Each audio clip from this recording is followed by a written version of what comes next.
Chers amis, bonjour, merci d'être avec nous et bienvenue sur ABC pour une nouvelle rencontre. Vous savez qu'on aime particulièrement recevoir des personnalités qui s'installent sur ce canapé et qui viennent nous raconter un peu leur expertise, leur parcours de vie. Et ce sont des personnes inspirantes. Parfois, on a besoin d'entendre des discours comme cela. D'abord parce que ça fait du bien. Ensuite, ça peut aussi vous permettre de passer à l'action, d'oser, comme on dit. Et c'est d'autant plus significatif quand ces témoignages arrivent d'outre-Atlantique. Quand nos cousins, frères d'âme, allez, nos amis québécois viennent s'installer quelques instants sur les canapés d'ABC pour une nouvelle rencontre. Suzy Saintonge est mon invitée. Bonjour Suzy. Bonjour Marc. Oh, quel bonheur de vous entendre avec cette petite pointe d'accent. Que vous entendrez tout le long de l'émission. Ah, ça c'est sûr. Merci d'être là en tout cas. Et merci de vous raconter, de parler un peu de votre expertise, de votre parcours de vie, de ce qui fait que vous êtes la femme que vous êtes aujourd'hui. Vous êtes coach PNL, entrepreneur, capitaine de voilier, vous allez entendre cette histoire, c'est juste incroyable. Vous êtes maman aussi, qui est sans doute un des métiers les plus beaux et les plus difficiles. Et grand-maman aussi. Et grand-maman aussi, voilà, Oui. J'ai pas osé le dire. Et on va voir de quelle manière votre parcours de vie est justement inspirant et pourquoi est-ce qu'il... D'abord, force le respect et en quoi il peut être intéressant pour nous, Français, francophones, de quelle manière on peut vous écouter et voir évidemment ce que vous avez à nous proposer. D'abord, pourquoi est-ce que vous témoignez? Pourquoi est-ce que vous acceptez de témoigner? Parce que je pense que nous sommes rendus à un carrefour extrêmement important d'un point de vue de société, autant la société québécoise que la société française. En fait, je pense que c'est mondial et qu'on n'a plus de temps à perdre. Il y a trop de gens qui se cherchent, il y a trop de gens qui souffrent et qui s'en vont dans la mauvaise direction avec des pilules, des médicaments, toutes sortes d'illusions qui, en fait, nous éloignent et perpétuent la souffrance au lieu de la diminuer. Vous savez qu'en France, on est les plus gros consommateurs d'anxiolytiques et de médicaments. Hein. Ah, ça expliquerait ma présence. Sans doute. Sans doute. Je ne sais pas quels sont les ratios au Québec. Très élevé aussi. Très Bon, élevé aussi. d'accord. Oui, en Amérique du Nord aussi, c'est très, Ouais, très élevé. ouais. Oui. Donc vous acceptez, vous avez envie de parler, de témoigner. On va écouter votre parcours qui est assez incroyable, qui est aussi surprenant, qui est très inspirant. Et qu'est-ce qui vous motive justement à passer à l'action et à parler? Je pense qu'il y a énormément de gens qui se cherchent.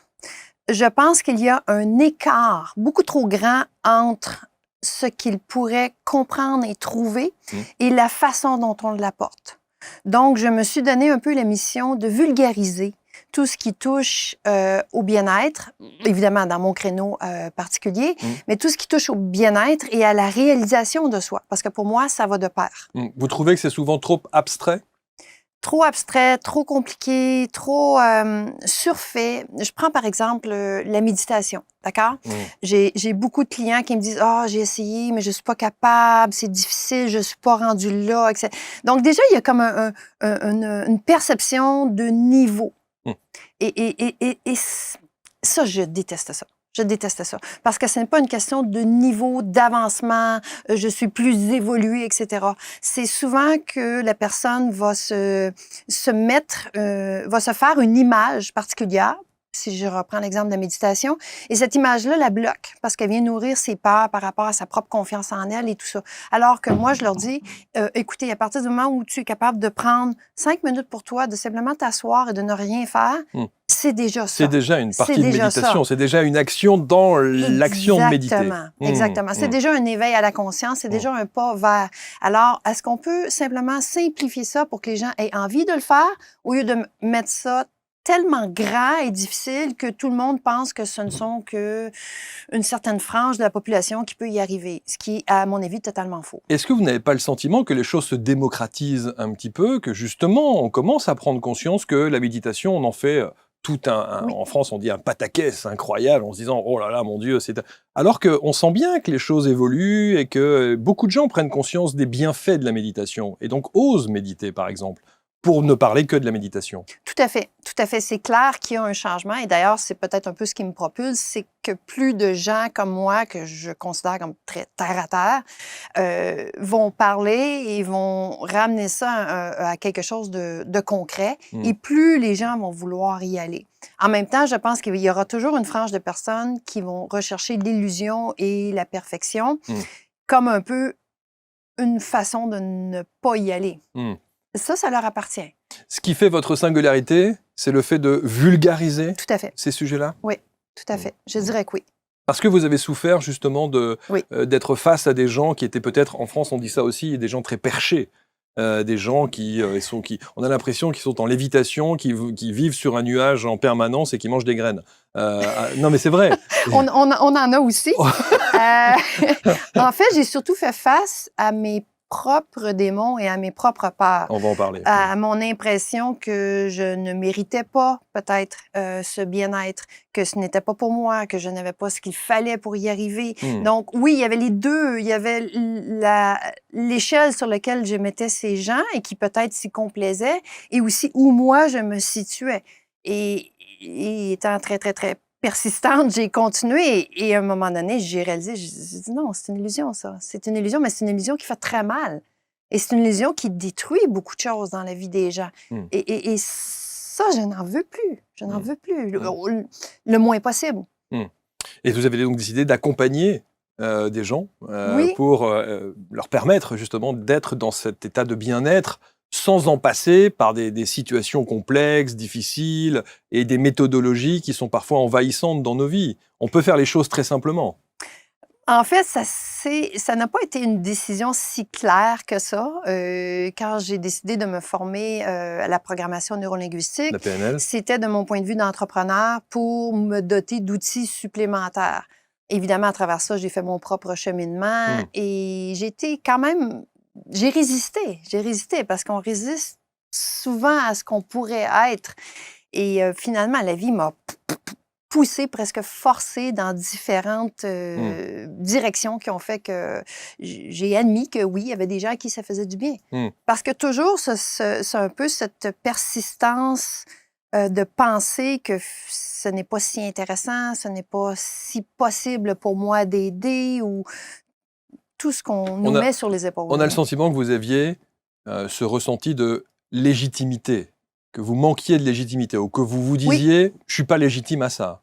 Où j'ai encore tellement à apprendre. Tellement à apprendre que non, je peux pas aider quelqu'un.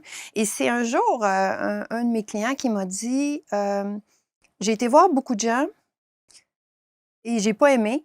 Il m'a nommé tout ce qu'il avait essayé et il m'a dit toi, je t'écoute parce que je sens que tout ce que tu me dis, tu l'as vécu. Et là, j'ai compris. J'ai fait tu as tout à fait raison. Effectivement, jamais, jamais je ne vais parler de quelque chose que je n'ai pas moi-même vécu, expérimenté, souffert et surmonté. Et on va voir justement votre parcours de vie. Quelle serait, Suzy, votre définition du bien-être? Mon Dieu, être soi.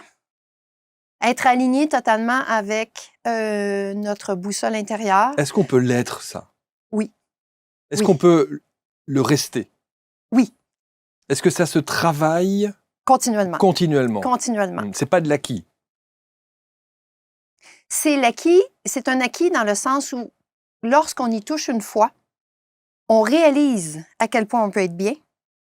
Et donc, lorsqu'on s'en écarte, on a un incitatif très fort à y revenir. Donc, l'acquis est la perception et la compréhension qu'on est capable de se sentir comme ça. Est-ce que l'acquis se répète à chaque seconde de notre vie? Non. Le choix se répète à chaque seconde. Mais le fait d'y toucher au moins une fois nous permet de réaliser que c'est possible. Le fait de toucher une première fois, mais c'est ce cap-là qui est difficile à franchir. Entre le moment où on se pose la question et le moment où on est justement dans ce ressenti et on se dit « ça y est, j'y suis » et je m'y sens bien et je vais continuer à travailler, à persister pour que ça continue, il y a un delta entre les deux là. Et c'est là où vous intervenez à ce moment-là. Oui, et j'irais même plus loin. Une erreur que souvent on fait, c'est qu'on pense que l'état qu'on doit atteindre est un état de bien-être, mais nous l'associons dans notre société moderne à un état de fait. Je vais être bien lorsque j'aurai réussi telle étape, lorsque j'aurai tel titre, lorsque j'aurai tant d'argent en banque. Alors que non, parce que ça évolue continuellement. Parce que les buts que j'avais à 20 ans et les buts que j'ai aujourd'hui changent régulièrement. Ma vision des choses, mes rêves évoluent. Donc, ils ne stagnent jamais. Si je mets mon bien-être au niveau de la réalisation du rêve, je vais courir comme un lièvre après une carotte. Ça ne se terminera jamais. Ce n'est pas là où se situe le bien-être. Le bien-être, pour moi, à mon sens, se situe à l'instant où ma vie, ce que je fais, ce que je dis, comment j'agis, est en cohérence parfaite avec ce que je ressens. Et ce que je ressens à cet état-là, lui, va changer et va être appliqué à mes différents buts en cours de vie. Et c'est ça l'erreur qu'on fait. Parce que tant qu'on met le bien-être sur l'objectif extérieur, oubliez ça, ça ne sera jamais atteint parce que les objectifs changent continuellement. Donc, il faut recentrer les choses et les mettre dans le bon cap. Il faut revenir à soi grâce à notre boussole. Ouais. Vous avez dit quelque chose de très intéressant en avant-propos. Vous avez dit qu'il y avait un de vos clients qui vous disait, c'est formidable avec vous, Suzy, c'est que vous préconisez des choses parce que vous avez vécu certaines choses. Et c'est là où c'est intéressant, c'est votre parcours de vie. Oui. Vous êtes, alors on va parler de la petite Suzy. D'accord. Vous êtes issue d'une fratrie de 4, c'est ça? Et vous êtes la 3e? Oui. Et alors vous dites un truc, je ne savais pas, l'enfant oublié. Oui. Pourquoi est-ce que vous dites que le 3e d'une fratrie, ça va faire plaisir à mes frères? C'est donc le 3e, c'est donc Jérôme. Mon frère Jérôme, voilà, tu es le 3e, je suis désolé, donc tu es l'enfant oublié. Pourquoi vous dites ça de la fratrie? En fait, ce n'est pas de moi, c'est une définition que j'avais lue un jour et ça avait vraiment résonné dans une dynamique familiale l'auteur positionnait les différentes naissances par rapport à l'ordre. Et ça a fait du sens pour moi parce que, bon, le premier est toujours l'enfant parfait, l'enfant sage, celui qui répond le plus possible aux attentes des parents. Le deuxième a une difficulté à compétitionner avec ça, donc il va souvent être le rebelle qui va aller à l'encontre pour, encore là, aller chercher l'attention des parents. Et là, vous avez comme un prisme, vous avez comme une échelle qui est déjà prise dans les deux extrémités. Alors, le troisième, il fait quoi? Il fait son petit bout de chemin et il ne fait pas de bruit souvent. Et c'est comme ça que vous l'avez vécu. Exactement, exactement. Et vous expliquez d'ailleurs dans la préparation de l'émission, effectivement, ce n'est pas une enfance idéale. Non. C'est une comme enfance du monde, difficile, oui. Difficile, où vous parlez de violence à la maison, de climat de colère, en règle générale. Exactement, des blessures. Des blessures. Les deux parents avaient d'énormes blessures, donc on les vit. Ils ne savaient pas quoi faire avec, donc ils l'exprimaient parfois par la colère. Donc, ça crée chez vous un manque de confiance? Oh mon Dieu, ça crée un manque de confiance, ça crée une peur des réactions, ça crée un instinct de plaire, donc l'instinct caméléon qui fait que, en entrant dans une pièce, sentir est-ce que je suis à risque ou non, c'est quoi le climat. Et ça a développé aussi, inconsciemment, toujours, évidemment, c'est toujours en fonction de la personnalité de l'enfant, mais le côté un peu clown pour dissiper les tensions, pour absorber aussi. Pour compenser, protection aussi envers ma fratrie. C'est ça. Donc vous grandissez dans cet univers-là, vous vous construisez en plus oui. dans cette façon, et vous dites que même à l'école, vous êtes la parfaite victime pour l'intimidation et les prédateurs. À partir de la 4e année, moi je parlais pas, donc je savais pas communiquer avec les autres et toutes sortes de choses faisaient que j'étais très low profile, profil bas, mettons. Alors, oui, c'est ça. J'en ai eu qui m'ont suivi de la 4e année jusqu'au secondaire 3, à peu près, jusqu'à ce que je touche à ma puissance intérieure. La puissance intérieure, et c'est ça qui va être intéressant. Juste un truc, vous êtes venu avec votre sœur qui s'appelle Nancy. C'est la combienième dans la fratrie? La 4e, la Benjamin. C'est la 4e. Et le 4e, c'est quoi, alors, pour le coup? C'est le Benjamin. Souvent, c'est l'enfant qui va être choyé parce que c'est le dernier enfant des parents. Voilà. C'est ça. Mais il y a aussi des inconvénients. Souvent, les parents vont être plus accrochés à l'enfant. Donc, c'est ça. C'est pas faux, le 4e est comme ça chez moi. Alors, vous dites en tout cas de toute cette enfance et de l'éducation que vos parents vous apportent, vous dites: j'en ai gardé un goût pour l'indépendance, la transparence, l'harmonie et la promesse solennelle d'arrêter cette chaîne émotionnelle toxique par amour pour mon fils. Ouais. Donc, vous devenez maman. Oui. Et là, est-ce que, en tant que maman, vous avez cette inquiétude qui consiste à penser que ce que vous avez vécu peut avoir une influence sur l'éducation que vous allez porter sur votre fils? Oui, mais pas tellement de façon consciente. C'est-à-dire, mentalement, certains aspects, oh non, moi, je ne ferai pas ça avec mon enfant, je vais plutôt agir comme ci et comme ça. Mais ça reste quand même à un degré rationnel. Le vrai virage est arrivé quand mon bébé avait 6 mois et qu'il s'est passé un événement que là, j'ai vraiment, vraiment mesuré. Vous voulez nous en parler? Oui, je pense qu'il le faut. C'est difficile? C'est difficile parce que je n'en suis pas fière, mais en même temps, j'en suis fière d'en être sortie.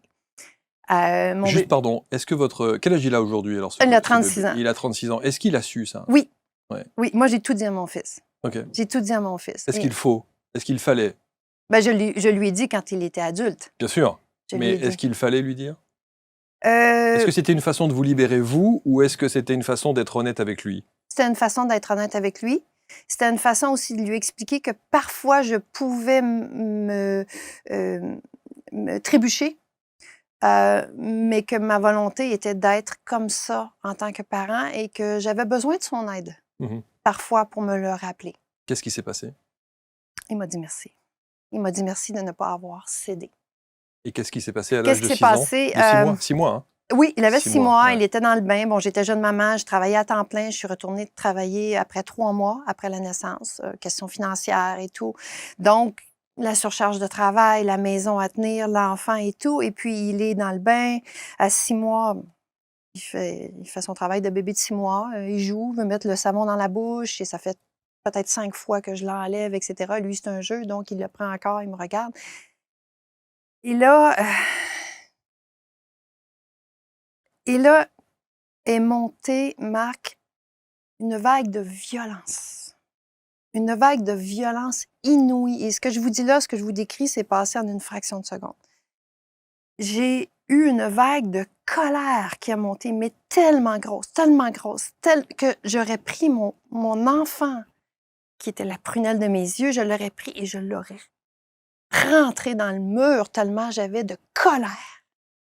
Et cette vague-là a monté là, et à peu près rendue au niveau du cœur. J'ai fait comme « Non! » Et là, j'ai crié à mon conjoint dans le temps, au père de l'enfant, j'ai dit « Viens t'occuper de mon fils, d'Alexandre. » J'ai disparu, j'ai couru, j'ai descendu au sous-sol, j'ai été me cacher, rouler en boule dans un coin le plus loin possible. Et là, j'étais dans un petit coin et je pleurais et j'étais « Mon Dieu, mais quel est ce monstre? Quel est ce monstre que je transporte? » Et ça a été pour moi une ouverture de dire, je ne peux pas rester avec ça. J'ai vu le danger. Alors, le lundi matin, on était le vendredi soir, je pense. Le lundi matin, j'ai appelé une psychologue et j'ai dit, là, vous me prenez en urgence parce que je ne sais pas. J'ai réalisé que je ne me connaissais pas. Et c'est là que j'ai commencé ma première thérapie. J'avais 25 ans. Et quand la psychologue m'a demandé, bon, les souvenirs, et que, bon, ça a commencé à 11 ans, mes souvenirs. Aujourd'hui, je sais que ça veut dire beaucoup. Moi, dans le temps, je me disais, bon, j'ai dû avoir une enfance extraordinaire. Je me souviens de rien en deçà de 11 ans. Ouais. Elle a fait, non, je pense qu'on va parler un petit peu plus longtemps. Ouais. Et cette colère, après coup, vous l'avez analysée? Non seulement je l'ai analysé, et ça a été long, là, ça a été un processus quand même qui s'est étalé sur plusieurs années. Je l'ai analysé, mais analyser ne guérit pas. Analyser permet de comprendre. Ce qui est déjà beaucoup. Hein. Ce qui est déjà beaucoup, et permet de choisir les comportements, sauf qu'elle est là, elle est tapie, et c'est un choix constant, c'est une bataille constante. Alors que la journée où je l'ai accueilli, là, le vrai processus de pardon, de guérison a pu se mettre en place. D'où venait cette colère? Oh mon Dieu! Écoutez, on bat un enfant, ce qui reste, c'est l'impuissance, c'est l'injustice, c'est toute la colère de ne pas être entendu, de ne pas pouvoir se défendre, de ne pas pouvoir être. cette révolte-là. C'est tout ça qui bouillonne. Une accumulation. L'accumulation totale et qui lorsqu'elle n'est pas accueillie, va sortir à droite et à gauche. Je prends un petit peu l'image du presto où les gens me disent « Oui, mais ça m'arrive de crier dans ma voiture, ça m'arrive de pleurer. » Je dis « Oui, mais ça, c'est juste la soupape. » Ça, vous avez des prestos à pression, là, des cocottes pression, des cocottes minutes. Bon, mais sur le dessus, la valve ne sort que le trop-plein. La pression reste là et continue à augmenter. Donc, il faut aller voir à l'intérieur. C'est très intéressant ce que vous dites, Suzy. D'ailleurs, il y a beaucoup de gens qui se sont installés sur ce canapé, de vos confrères ou consoeurs, qui parlent de la colère aussi, mais qui n'en parlent pas en négatif, qui disent que cette colère peut être parfaitement constructive, que c'est bon aussi d'avoir de la colère. Qu'est-ce que vous en pensez? Ben, je pense que la colère, ce n'est pas la colère le problème, ce n'est pas l'émotion, c'est ce qu'on en fait. C'est ce qu'on en fait. Donc, aujourd'hui, on a tendance à tuer l'émotion, alors qu'on devrait dire l'émotion est là, parfait, maintenant, qu'est-ce qu'on en fait? On va la canaliser. Il y a une raison pourquoi l'émotion est là. Et j'avoue que si plus de femmes avaient accès à leur colère, il y aurait beaucoup moins de prédateurs, d'agressions, il y aurait beaucoup plus de possibilités de se défendre. Alors, on commence à cerner un petit peu le personnage Suzy Saintonge, on commence à voir un petit peu de quelle manière vous grandissez. Et alors, ce qui est assez incroyable, c'est que vous allez évoluer professionnellement dans un milieu d'hommes. Oui. Hein, vous allez être la première femme à travailler dans une société d'aéronautique. Oui. Au milieu, effectivement, de la jante masculine. Oui, il y avait 995 hommes, je crois, j'étais la seule femme. Du côté technique, il y avait bien sûr du côté administratif, des secrétaires. C'était une société qui faisait des simulateurs de vol, hein, c'est ça, dans les années 80? Qui existe encore, d'ailleurs. Qui existe encore. Alors, ce qui est incroyable, c'est est-ce que vous avez analysé ce point-là? Pourquoi est-ce que vous vous retrouvez à travailler au milieu d'hommes? Est-ce que le rapport aux hommes, à votre père peut-être, est-ce qu'il y a un lien avec tout cela pour que vous vous retrouviez dans cet univers masculin? Oui, c'est clair. Aujourd'hui, je sais que tout ce qui s'est passé dans ma vie avait un but et c'est extraordinaire. C'est vraiment beau. Je l'accueille avec beaucoup de gratitude. Oui, parce qu'en fait, j'ai appris à me défendre. J'ai appris à me défendre parce que dans cet environnement-là, c'est un environnement masculin, donc on fait sa place où on est écrasé. C'est bats-toi ou meurs jusqu'à un certain point. Donc, il y a de tout. Il y a du harcèlement, il y a de la compétition, il y a du jugement, il y a... la justice. Oui, il y a tout ça. Donc, vraiment, d'apprendre à exprimer, d'apprendre à toucher. Mais justement, un endroit où ma colère a été utile, c'est à cet endroit-là. Parce que la colère, quand elle monte, elle n'est pas toujours exprimée en colère. Elle est comme un levier qui permet de dire « Oh! Non, arrête. Arrête, je ne suis pas d'accord. » Je vous donne un exemple. Il y avait un superviseur qui, dans le temps, très frustré probablement, mais passait à côté de moi. Et à chaque fois qu'il passait à côté de moi, non seulement il me dénigrait, il faisait du harcèlement sexuel, mais à un moment donné, il y a une escalade là-dedans parce qu'on dit « Non, non, je vais rester tranquille, ils vont m'oublier. » Non, ça ne se passe pas. On a l'étiquette victime écrite dans le front. Il avait décidé, lui, que c'était drôle de me donner des coups de poing à toutes les fois qu'il passait à côté de moi. Mais vous savez ce qu'on appelle une bine en bon québécois. Alors, on met le knuckle ici. Qui fait très mal. Ça fait très mal. Ça on fait appelle ça une béquille. Oui, d'accord, bon. Et donc, il avait décidé que c'était drôle. C'était drôle. Et il l'a fait plusieurs fois. À un moment donné, j'étais rendue, je craignais de le rencontrer dans les allées. Et il est arrivé un moment où on s'est rencontrés entre deux murs de partition, donc pas très large, un corridor de bureau. Et il arrive et fait ça. Et là, ma colère, elle s'est enflammée. Ni un ni deux, je me suis virée de bord, mais moi, je n'ai pas pris j'ai pris beaucoup de recul. J'ai pris beaucoup de recul, je suis quand même assez grande. Et ça a sorti, paf! Mais paf, mais un beau paf. Un beau, là, genre. Tellement qu'il a vraiment volé dans la partition. Et là, j'ai eu droit à toutes sortes d'insultes. Tu es folle, tu es folle. Mais, pas plus que toi. Et là, j'ai comme réalisé, je dis, hey, tu sais quoi? À chaque fois que tu vas me faire ça, c'est ce qui va arriver. Ça s'est arrêté. Ben, tout s'est arrêté. Ouais. Ce qui est intéressant aussi de savoir, c'est, encore une fois, j'arrive pas à comprendre tout ce que vous avez vécu, et notamment les relations avec les hommes, en règle générale, hein, encore une fois avec un grand H.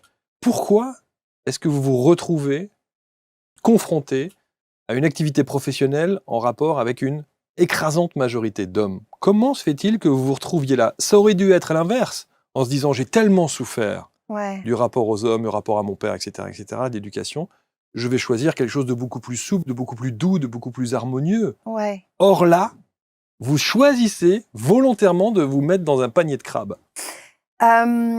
Deux choses. Un, je n'ai pas choisi de me mettre dans un panier de crabes. J'ai choisi une matière que j'aimais. Et Ok. deux, voilà le fil conducteur de toute ma vie. C'est que lorsque j'étais à l'école, je voyais les classes d'électronique. Et en tant que fille, je n'y avais pas accès. Nous, on nous offrait la couture, le dactylo, la coiffure et un autre métier typiquement féminin.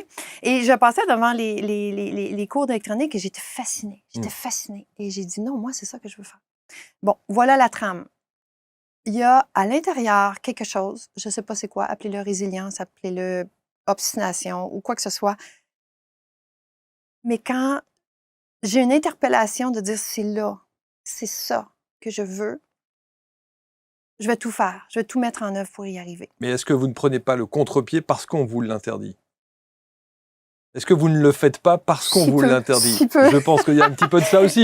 Il y a un petit côté C'est rebelle en se sûr, disant « Ah bon, c'est j'ai pas sûr. droit? Eh ben, je vais y aller quand même. » Ben, disons C'est que peut-être j'ai ça, choisi non? ça, je voulais y aller et après j'ai réalisé que je ne pouvais pas y aller. D'accord. Et là, le côté rebelle a embarqué. Et mon père, en plus, qui me disait « Tu ne seras jamais capable. » OK, là, oui. Là, vraiment, il venait d'augmenter d'une coche la détermination. Et ma mère, qui était aussi très déterminée quand même, qui était une femme qui aurait dû normalement être une femme de carrière, une entrepreneur, mais qui a été femme au foyer, extrêmement frustrée de ce confinement-là que la société leur imposait. Elle a pris ça comme une bataille personnelle de se battre, de monter ça jusqu'au directeur d'école. Et finalement, j'ai été admise. Donc, c'est une victoire. C'était une victoire et j'ai aimé la matière. Donc, j'ai continué mes études là-dedans et je voulais étudier là-dedans. Est-ce que je savais que ça serait un tel panier de crabes? Non, pas nécessairement. Ouais. Vous dites en tout cas que j'ai gardé une âme de guerrière, toujours prête à défendre les plus faibles et notamment les droits des femmes. Oui. Ouais. Oui.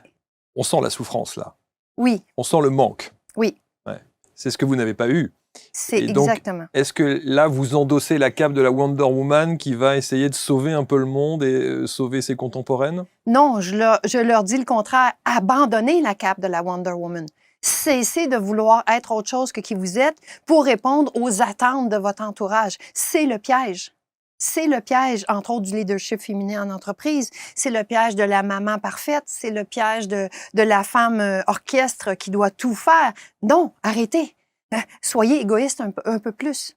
Et arrêtez de vouloir sauver aussi le monde autour. Mais c'est ce que vous faites. Vous sauvez les gens. Non. Vous sauvez ces femmes. Non, vous les sauvez pas. Vous les accompagnez. Je leur montre qu'il y a un autre chemin potentiel. OK. Et je reconnais en elles le pouvoir de choisir. Quelqu'un qui me dit « Non, moi, je veux rester là », je dis « C'est parfait. Sois ce que tu veux, mais sois-le consciemment. Choisis de rester là, c'est parfait. Moi, je ne dirai jamais à quelqu'un « Ce n'est pas la bonne place pour toi. » Mais je vais lui dire « Sois conscient de ce que tu choisis. » Moi, je veux que tout le monde décide consciemment, là où ils sont, que c'est ce qu'ils veulent. Ça, je fais une différence. Une manière d'aider les gens, c'est aussi de les accompagner, de les sauver d'une situation qui n'est pas adéquate pour ces gens. Donc, le syndrome du sauveur, c'est un petit peu ça aussi, être thérapeute, accompagnant, coach. Je pense que c'est un piège. Parce que tomber dans le syndrome du sauveur, c'est penser qu'on sait plus que la personne qu'est-ce qui est bon pour elle. Et ça, c'est dangereux. Ça, c'est dangereux. Qui suis-je, moi, pour penser que je sais plus que la personne qui est en face de moi? Mais fournir des outils, dire, voici ton coffre à outils. Regarde, tu as tel outil, tu as tel outil, tu as telle possibilité. Ah oui, je peux. Oui, tu peux. Oui, tu peux. Je vois chez la personne ce qui est et je le mets en lumière. Maintenant, son choix lui appartient. Alors que si je lui disais, voilà le choix que tu devrais faire, pour moi, elle est là la ligne entre aider, supporter, encourager ou sauver. Si je vais sauver, c'est parce que je vais me nourrir moi-même de ce que je peux apporter à la personne. Je la perpétue dans son rôle de victime ou d'impuissance. Donc, faire en conscience. Oui. Quel que soit le choix. Quel que soit le choix. D'accord. Quel que soit le choix. Et vous n'orientez pas non. En disant tu devrais faire ça ou tu devrais faire ça ou tu devrais faire ça. C'est que voulez-vous faire dans la vie? Et si vous le faites, vous prenez cette décision en conscience. Êtes-vous conscient que vous avez telle possibilité, vous avez telle possibilité, vous avez tel outil, vous avez telle force, vous avez telle chose? Êtes-vous conscient que ce que vous êtes est suffisant? Êtes-vous conscient que tel obstacle, ce que vous pensez que vous n'êtes pas assez, en fait, vient de tel endroit? Que ce transfert-là vient peut-être de père, mère, milieu familial ou éducationnel, etc. Donc, vraiment mettre la lumière sur la réalité de la personne pour amener la prise de conscience. Et oui, évidemment, beaucoup de questions, mais toujours dans le respect de l'individu, qui est différent pour chaque personne. Est-ce que l'analyse que vous avez aujourd'hui, l'expertise que vous avez aujourd'hui, c'est ce qui vous a incité à monter FMAX? Ah, mon Dieu! C'est en fait l'inverse. C'est en fait l'inverse parce que FMAX existe depuis 2004. Et lorsque j'étais dans mon emploi dans les simulateurs de vol, etc., j'ai eu le bonheur de travailler sur un projet avec 2 consultants externes. Et c'est d'eux que tout ça est parti. Parce qu'ils m'ont proposé de me joindre à eux. J'ai fait quelques années avec eux et par la suite, j'ai décidé de voler de mes propres ailes. Présentation d'FMAX? Présentation d'FMAX, de la consultation principalement en gestion organisationnelle. Donc, aider les entreprises à améliorer leur rendement au niveau processus, temps, coûts, bénéfices, etc. Il y avait une logique pour moi. Dans le temps, je réparais des composantes électroniques. Par la suite, j'ai pris conscience des processus, donc des systèmes. Et à partir du moment où j'ai découvert la programmation neurolinguistique et ma capacité de thérapeute, j'ai compris que tout ça était mis en place par des individus. Alors, je me suis dit, pourquoi ne pas commencer à la racine, chez l'humain? Alors, c'est vrai que votre histoire, elle est quand même passionnante parce qu'on sent bien qu'au fur et à mesure, il y a des choses qui arrivent dans votre vie et qui font que vous prenez conscience que peut-être vous n'êtes pas nécessairement à votre place. Exact. Et que vous avez besoin d'autre chose. Oui. Et alors, syndrome du sauveur ou pas, peu importe, mais à quel moment vous vous dites il faut que je switch, il faut que je fasse autre chose et je veux véritablement devenir la coach que vous êtes aujourd'hui, l'accompagnante de vie que vous êtes aujourd'hui? Vraiment, la boussole intérieure parle fort. Comme lorsque j'ai quitté mon job technique pour aller, c'était vraiment une sensation de manque au niveau de l'humain. Et là, ces gens-là me proposaient d'être beaucoup plus dans l'humain. C'est ça qui m'a beaucoup allumée. Donc, je sentais un besoin sans être nécessairement capable de le préciser. Ça a été une façon de changer. Le fait de devenir vraiment coach, ça s'est fait d'une drôle de façon parce que les gens venaient à moi. Les gens venaient à moi alors que j'étais comme, mais non, je ne suis pas prête, je n'ai pas tout ce qu'il faut, je dois encore continuer mon parcours, je dois être parfaite. Si je veux aider, je dois être parfaite. Et j'ai réalisé que non, c'était mon imperfection, mes imperfections, mon humanité qui faisait en sorte que les gens venaient à moi. Aujourd'hui, à qui vous adressez-vous? Qui sont les gens que d'abord vous voulez sensibiliser et qui sont les gens qui vous consultent? Quels sont vos clients? Mon Dieu. Les gens viennent me voir parce qu'ils sont mal. C'est tout du bouche à oreille. Alors vraiment, les gens viennent parce qu'ils me disent, bon, mais t'as aidé ma soeur, mon frère, mon collègue, etc. Principalement, je suis malheureux, je suis mal, je suis pas bien dans ma peau, je vois bien que je m'auto-sabote. Qu'est-ce que je fais de ma vie? Où est-ce que je m'en vais? Pourquoi ma relation de couple ne fonctionne pas? Mes enfants m'impatientent. Toutes les misères humaines sont propices à consulter. Ce qui attire, et là, je vais vous dire, c'est vraiment une de mes croyances, c'est au niveau de l'énergie. Quelqu'un, moi, qui ne veut pas vraiment travailler ne sera pas attiré vers moi. Ce sont vraiment des gens qui disent, OK, moi, j'en ai assez, là, je ne sais pas quoi faire, mais je sais que je ne veux plus. Donc, il y a une prise de conscience. Oui, il y a un mal-être. Ils sont conscients du mal-être. Ils sont conscients du mal-être, mais ils ne savent pas nécessairement. Ils peuvent venir vous consulter sans savoir quel est ce mal-être et d'où ça vient et pourquoi et comment le régler, évidemment. Tout à fait. Tout à fait. Et souvent, la moitié, 3/4 du temps, j'entends les gens dire, lorsque je commence en posant toujours la question, et ils me disent, c'est drôle, je pensais te parler de ça, et ce qui monte, c'est ça. J'ai dit, parfait, on va laisser le guérisseur interne nous dicter. Puis je leur explique, j'ai dit, ce qui monte, c'est ce qui doit être pris en compte en premier. Et ton but peut être ça, ton intention profonde, sauf que si c'est ce qui monte, c'est ce qui doit être adressé en premier. Dans votre boîte à outils, oui. Quels sont les outils que vous utilisez? Alors, Dieu. justement, pour l'accompagnement que vous préconisez? Bon, évidemment, je suis formée en programmation neurolinguistique, donc le langage de l'inconscient. L'hypnothérapie aussi, à travers l'inconscient, beaucoup. La thérapie symbolique est une de mes grandes forces, c'est-à-dire amener les gens à travers le langage de l'inconscient qui ne fait aucun sens pour le mental, découvrir la piste, le chemin qui amène à la situation qui a créé le blocage. Parce que c'est ça, hein, on agit aujourd'hui en comportement parce qu'il y a un blocage qui s'est installé à un moment donné et on ne se rend pas compte. Moi, c'est ce que j'appelle le T-shirt licorne. Le gaminet. Les gens endossent une stratégie inconsciente mentale lorsqu'ils sont tout petits, sauf que lorsqu'ils grandissent, le chandail est rendu trop petit. Évidemment. Et à un moment donné, en hypnose, je leur demande, je dis, bon, est-ce que c'est encore ça que tu veux porter comme chandail? Est-ce que tu as encore besoin de ça aujourd'hui en tant qu'adulte, en sachant qui tu es et ce que tu vis et ce que tu veux vivre? Et c'est là où les prises de conscience, les décisions se prennent et tout s'enchaîne. Ça, c'est pour la PNL? Oui, ça, c'est pour la PNL. Autre outil, qu'est-ce que vous préconisez? Le gros bon sens. Le bon sens? Ben oui, mais c'est vrai qu'on pourrait d'ailleurs, à chaque fois, je me dis, mais être coach, c'est ni plus ni moins que mettre du bon sens dans sa vie. Tout à fait. Tout à fait.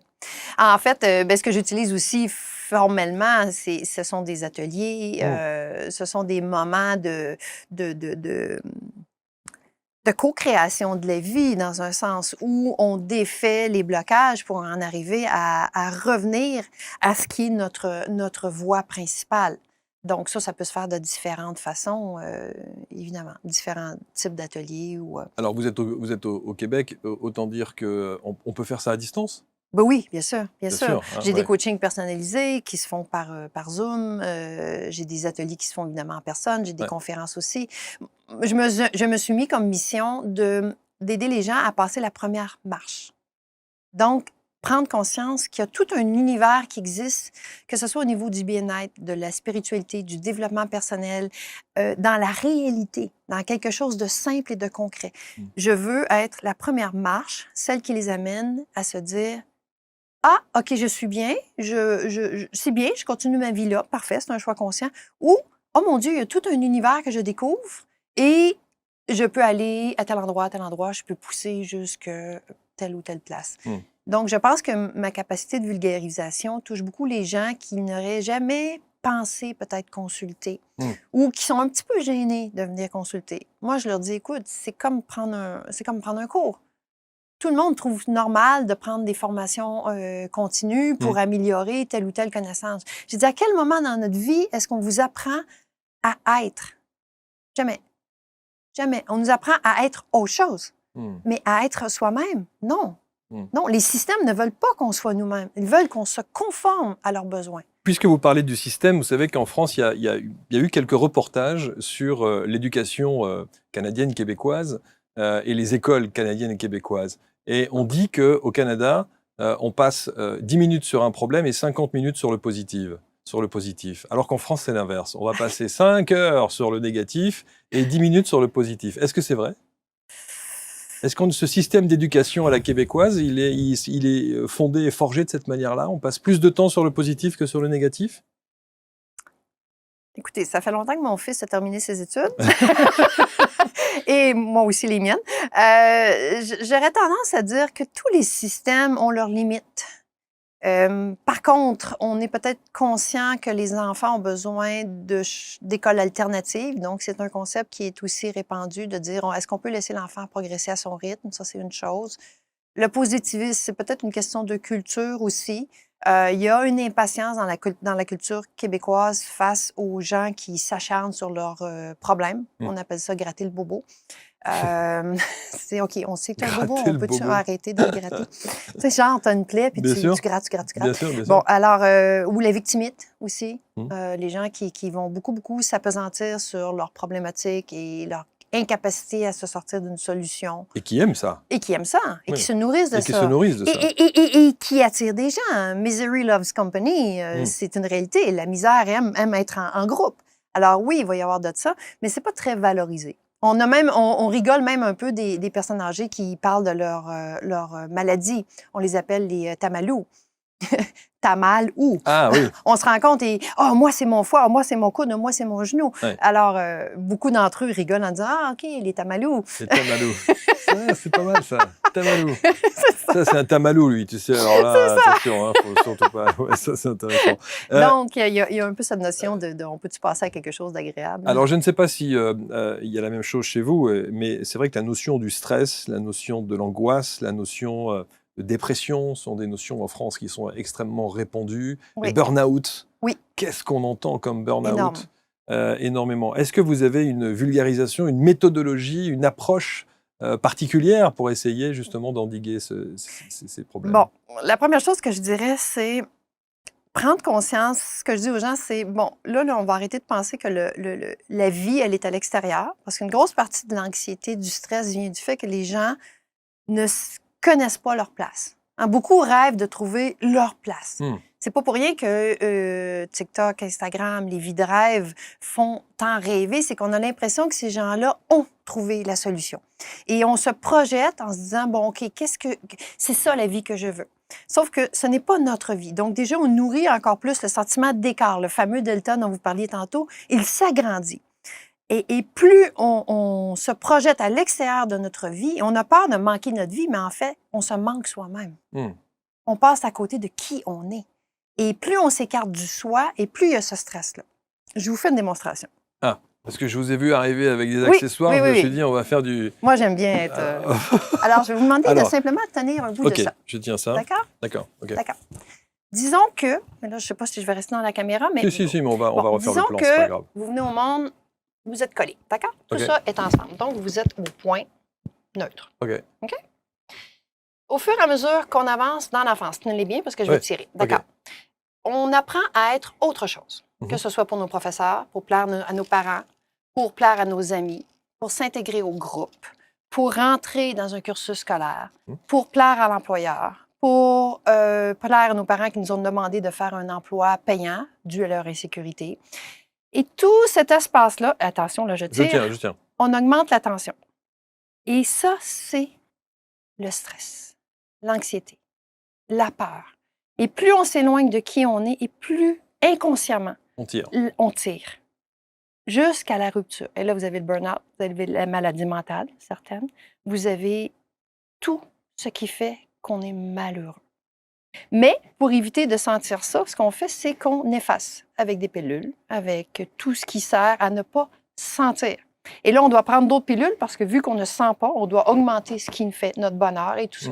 Et là, on fait juste augmenter encore plus le stress parce que le corps le sait, lui, même si le cerveau l'oublie. Et c'est ce qui va faire les dépressions et l'anxiété.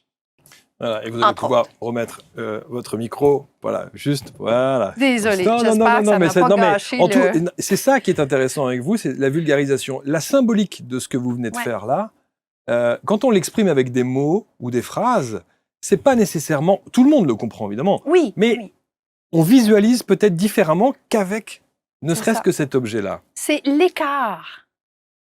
Voici mon moi, ce que je suis née pour être. Et c'est pas juste une question d'être bien, là. C'est ça qu'il faut comprendre. C'est que nous sommes nés avec un destin.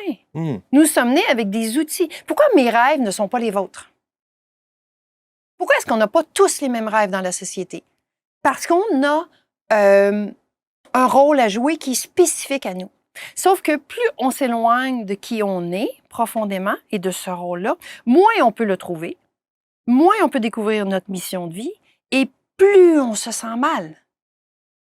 Alors, en premier, ce qu'il faut faire, c'est revenir à soi. Moi, je vois passer dans des forums de femmes sur Facebook ou autres médias sociaux, « je veux être libre et être à mon compte. Avez-vous une idée de ce que je pourrais faire? » Mais non, personne ne va pouvoir te dire ce que tu peux faire. On peut te dire ce que nous, on a choisi de faire, mais jamais la personne va trouver ce qui la rend heureuse tant qu'elle ne sera pas revenue à elle-même pour se connaître. Et le nombre de personnes qui ne se connaissent pas, Marc, c'est aberrant. Le nombre de personnes qui viennent me voir pour une problématique X, qu'on enlève un blocage, et après ça, qui disent « Oui, mais moi, je suis qui? » Et je leur demande à des personnes, des fois de 40, 50, 60 ans, « Qu'aimes-tu? » Je sais pas. C'est incroyable. Comment voulez-vous vivre une passion? Comment voulez-vous ouvrir la voie vers une vie pleine et enrichissante si, en partant à la matière première, je ne sais même pas de quoi je suis faite? Et ça, malheureusement, on l'efface depuis qu'on est tout petit. OK? On prend un système scolaire. Voici la forme que tu dois avoir pour rentrer. On prend un travail. Voici la forme que tu dois avoir pour rentrer. Oui, mais moi, je suis ça. Alors, pour rentrer, je vais devoir limer tout ce qui dépasse.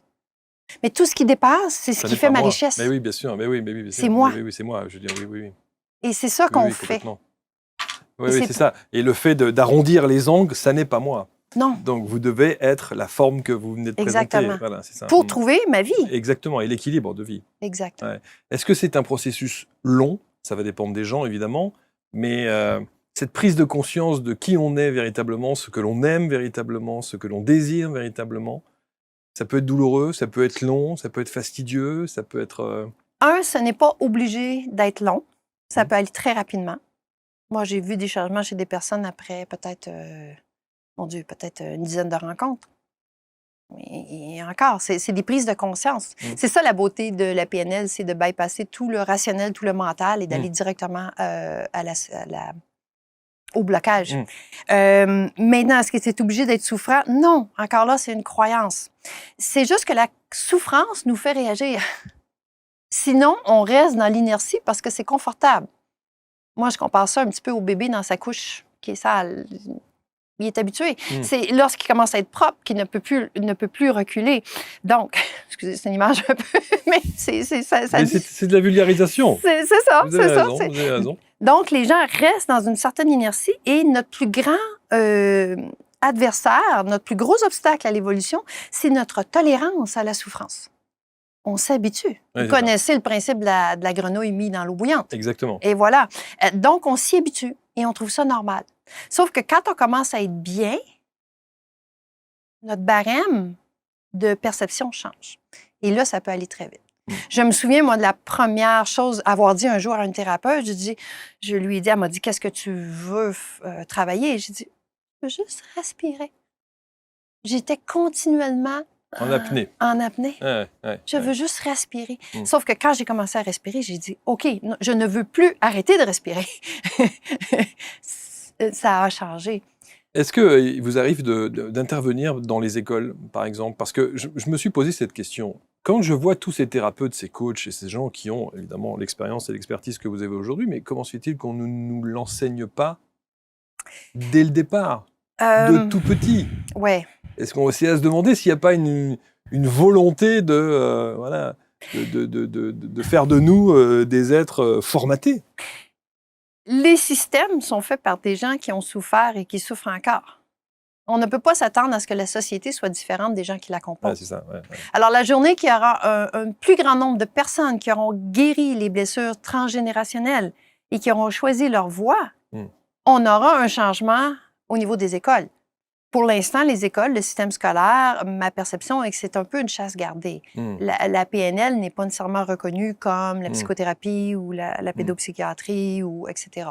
Donc, mais moi, je me dis, je peux de toute façon agir sur les enfants parce que lorsque les parents guérissent, les enfants automatiquement, et ça, c'est extraordinaire. Et je l'ai vu avec mon fils, je l'ai expérimenté. Tout ce que je vivais en thérapie, je revenais et je le partageais avec lui de façon édulcorée. Mais le bien-être, l'enseignement que j'en tirais, je lui passais cet enseignement-là. Et aujourd'hui, il est d'une clarté, il est d'une conscience incroyable.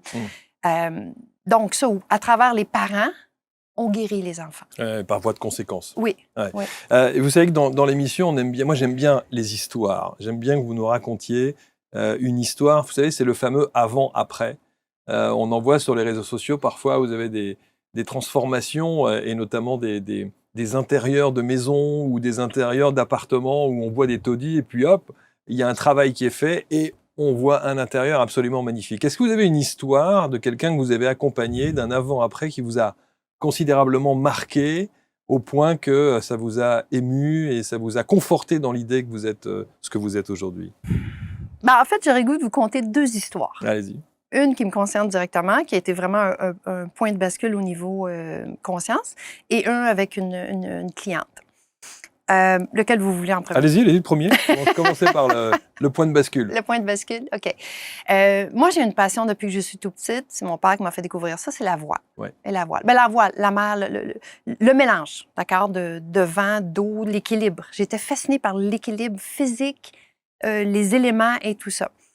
Et je me souviens encore, à 9 ans, j'étais sur un quai. C'était un petit bateau, c'est même pas un bateau à voile, c'est un petit bateau à moteur, un matin d'automne. Et j'ai eu je me suis dit, oh mon Dieu, c'est ma place. Je sais pas, j'ai connecté. Mais ça, j'ai rien fait avec ça. À 9 ans, on sait pas trop ce qui se passe.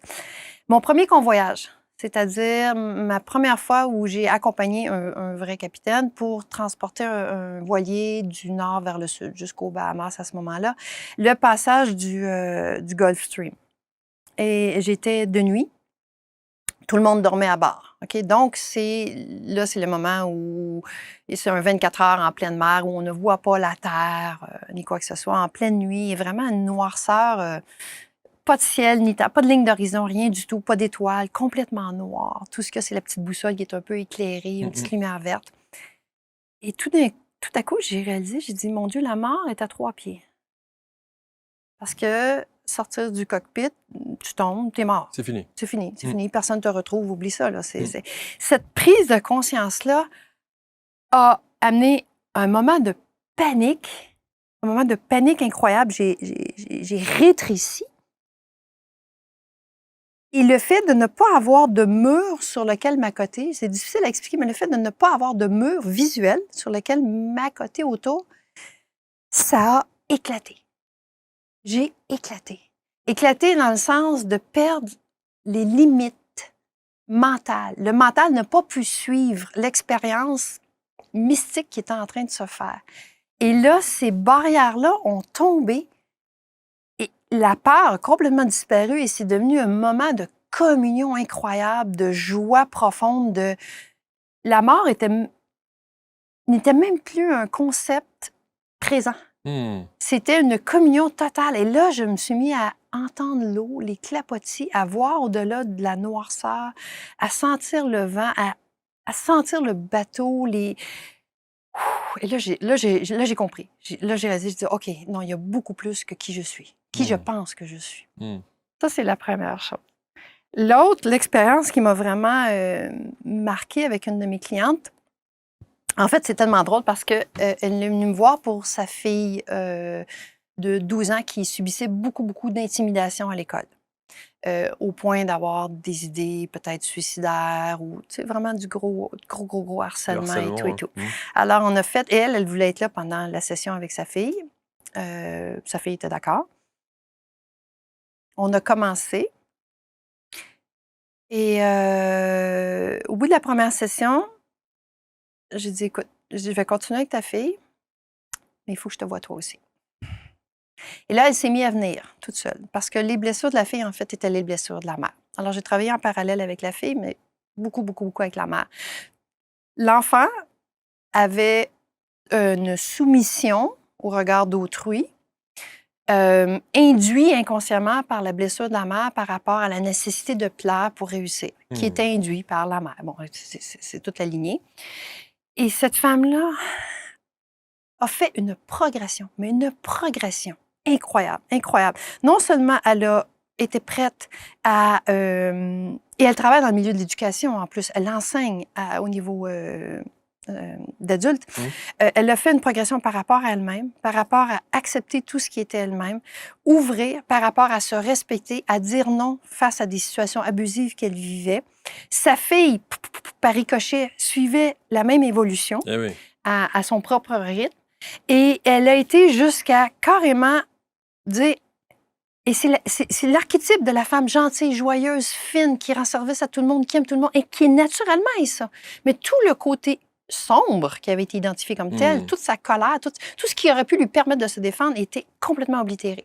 Et en ouvrant la porte à ça, aujourd'hui, elle est dans une position de puissance intérieure. Elle a repris complètement le pouvoir sur sa vie, au point C'est de ça. considérer un changement de carrière, au point que sa fille est rendue tellement confiante en elle qu'elle a appliqué pour faire du mannequinat et qu'elle a laissé sortir sa créativité, mais à un niveau tellement élevé qu'elle en a des flashs de conscience. Combien de temps a duré cet accompagnement avec cette personne? Vous vous souvenez? Et j'ai vu le mari aussi. Ah ouais. Et le père aussi est venu. Ah oui. Oui, et je les ai vus en couple aussi. Ils ont fait un travail incroyable, incroyable. Alors, tout ça, je vous dirais, tout ça ensemble, là, 1 an peut-être. Mais là, on parle là, de la famille au complet. Oui, c'est ça, c'est la famille au complet. Ouais. Ouais, absolument. Mais c'est pas 1 an à tous les jours, là. C'est pas 1 an toutes les semaines non plus. Là. Ça peut être, on va dire peut-être total une 20aine de rencontres. Mais vous savez que vous allez devoir travailler la nuit parce qu'avec le décalage horaire ici en France, les gens qui vont vouloir prendre contact avec vous, ils vont être obligés à un moment donné. Il va falloir adapter vos horaires, je crois. Hein, mon Dieu. Ou peut-être venir ici, qui ou sait. peut-être venir ici, bien entendu. Ce serait absolument formidable. On vous sent, Suzy, vous êtes alignée là. Ouais. Vous vous sentez à votre place, alignée, à faire ce que vous aimez. Oui. Et je sais que ça évolue continuellement. Et ça évolue, bien entendu, heureusement. Mais ce qui est assez formidable, c'est de se dire que vous venez à 8000 km de chez vous, faire quelque chose que vous aimez, parler de ce que vous aimez et propager ce que vous aimez au plus grand nombre. J'ai senti le même appel, comme je vous disais, le fil d'Ariane, c'est vraiment quand j'ai été étudier l'électronique, quand j'ai quitté mon top emploi, je voyageais quand même à travers le monde avec un niveau technique élevé et tout pour aller partir à zéro. Quand j'ai déménagé, j'avais une maison en banlieue de Montréal et à un moment donné, j'ai senti, ça faisait 17 ans que j'étais là, et j'ai senti le message « OK, ça fait assez longtemps, ton temps est terminé ». J'ai fait comme « Ah, OK ». Et là a monté le besoin d'avoir un cours d'eau à côté de moi. Je suis une personne d'eau. Je ne l'ai pas assassiné, mais j'ai manqué de confiance. J'ai dit « Ah, je vais louer la maison au lieu de la vendre ». Et je n'ai pas trouvé de maison à acheter. Et donc, j'ai dû partir de chez moi, là, en 2017, partir de chez moi, sauter dans le vide parce que j'avais pas de... Alors, j'étais sans domicile fixe pendant plusieurs mois parce que j'avais trouvé des locataires, mais pas de maison où aller. Mais ce fil-là me tenait. Je savais pas pourquoi, je savais pas comment, mais ça me tenait. Finalement, quelqu'un m'a proposé son voilier sur un magnifique lac pendant tout l'été à m'en occuper parce que lui était malade, pouvait pas s'en occuper. Et quelqu'un d'autre m'a accueilli. En tout cas, bref, les choses se sont placées. Et ce fil-là était pareil ici. Quand mon ami m'a envoyé votre recherche et tout ça, j'ai fait comme... OK. On va faire l'émission. Quelle est votre définition aujourd'hui du bonheur? Quelle serait-elle? Avoir le courage d'être soi-même. Avoir le courage de déplaire, avoir le courage de voir des gens nous quitter parce qu'on n'est pas... dans la complaisance, avoir le courage de la solitude parce que on a choisi un chemin qui est peut-être pas conforme. Avoir le courage de sauter dans le vide quand l'appel est là. Pas sauter pour sauter, mais sauter. C'est pas de sauter dans le vide qui amène le bonheur. C'est parce que si l'appel est là, de le suivre. Donc, d'être soi. Moi, j'ai un petit truc que je me fais souvent quand je me pose des questions. Est-ce que je fais ça? Ou lorsque j'ai peur. Je me dis, bon, mettons, si demain matin, je meurs, est-ce que je vais regretter de ne pas l'avoir fait? Si la réponse est oui, je me dis, OK, alors je le fais. Vous êtes heureuse? Oui. En cheminement constant et en questionnement constant, mais j'accepte que ça fait partie de mon... Est-ce que vous vous sentez mieux sur l'eau ou sur Terre? Sur l'eau. Sur l'eau, c'est vrai? Oui. Wow. Ouais. Ah ouais. Parce que sur l'eau, je peux utiliser tout ce que je suis à 100% en tout temps. En tout temps.